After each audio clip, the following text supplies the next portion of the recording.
Now, you may have noticed the name of your clip under Clip Name. To drag it onto the timeline, which is where you do all the editing, click and hold the name and move your mouse down onto the video part of the timeline.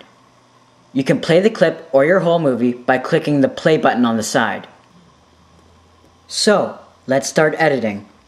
The timeline is the most important part of editing.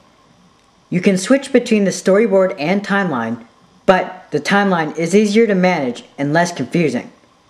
There are 3 parts to it: the video board, where visual stuff appears, the audio board, where you can overlay sound like voiceovers or music, and title overlay, where you can put titles in.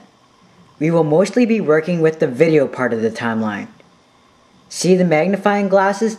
You can zoom in or zoom out the timeline by clicking these. Zoom in the timeline if you are working with a few seconds of footage, and zoom out if you are working with a lot of footage. It makes it easier to see what you are doing. Since we are working with a small amount of footage, we will zoom in a bit. Let's say you uploaded a little too much footage, and you want to get rid of it without deleting the whole clip. Play the video or move the green position bar to the place you want to end the clip. Press pause on the video screen if it is not already paused. Next, click Split. Your clip should now be split into 2 clips.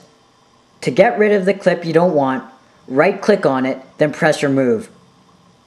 Or you can keep it if it is the next part of the video. If you want to move clips, just drag them before and after other scenes. This is the most important part of editing. If you can master this, everything else is easy. Now, we will focus on the audio board.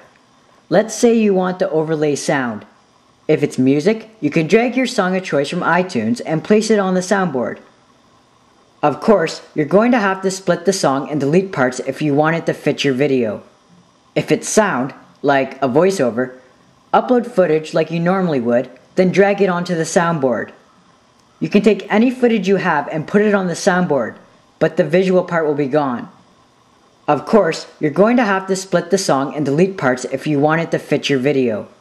If it's sound, like a voiceover, upload footage like you normally would, then drag it onto the soundboard.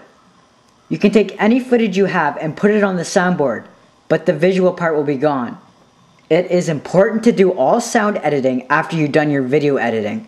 Otherwise, it will become off sync if you continue to cut clips and make changes, creating more work.